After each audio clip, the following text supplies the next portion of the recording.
নমস্কার, সম্পাস রান্নাঘর চ্যানেলটিতে আপনাদের স্বাগত জানাই। আজ আপনাদের সঙ্গে শেয়ার করব বাঙালির অত্যন্ত প্রিয় একটি স্ট্রিট ফুড মোমোর রেসিপি। তবে সেই একঘেয়ে চিকেন মোমো নয়, আজ বানাবো সোয়া মোমো। তো এখানে মোমোর জন্য প্রথমে আমি ময়দাটা মেখে নেব। এখানে 1.5 বাটি ময়দা নিয়েছি।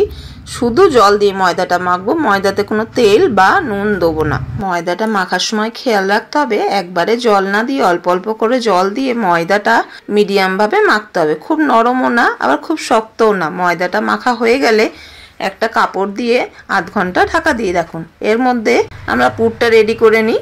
তার জন্য এখানে নিয়েছি 50 গ্রাম মতন সয়াবিন। সয়াবিনটাকে ভালো করে সেদ্ধ করে জল ঝরিয়ে মিহি করে চপ করে নেব। মিহি না হলে মোমোতে পুর ভরার সময় ফেটে যেতে পারে। একইভাবে আমি এবার সবজিগুলোকেও চপ করে নেব। আমি এখানে নিয়েছি বাঁধাকপি আর গাজর।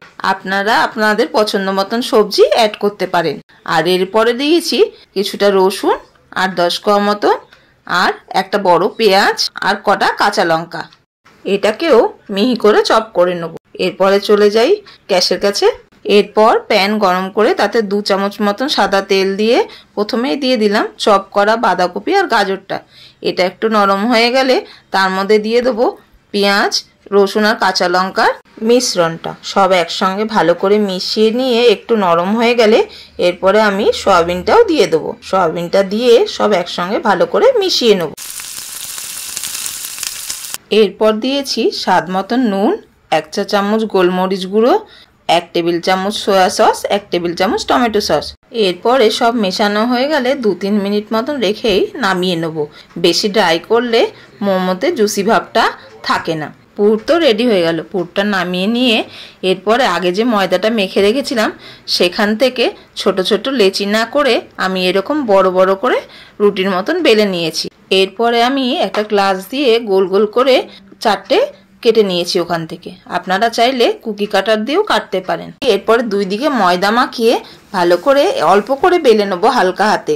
তারপরে দেখুন 2 দিকে ময়দা মাখানোর কারণে কি সুন্দর খুলে গেল। এই পদ্ধতিতে মোমোর বেস বানালে খুব অল্প সময়ে অনেকগুলো বানানো হয়ে যায়।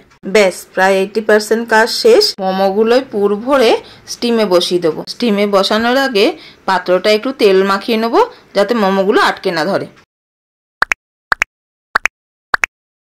মোমোগুলো সাজিয়ে নেওয়ার পর ওপর থেকেও একটু সাদা তেল ব্রাশ করে দেবো।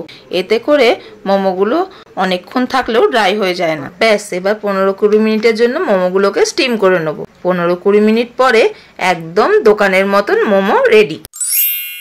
ব্যাস, এবার গরম গরম মোমো এই লাল লাল স্পাইসি চাটনির সঙ্গে পরিবেশন করে দিলাম। মোমোর এই ঝাল চাটনির রেসিপি আমাদের শর্ট ভিডিওতে আপলোড করা আছে, আপনারা চাইলে দেখে আসতে পারেন। ডেসক্রিপশন বক্সে লিংক দেওয়া রইল। ভিডিওটি ভালো লাগলে লাইক করে দেবেন, আমাদের চ্যানেলটিকে সাবস্ক্রাইব করে দেবেন।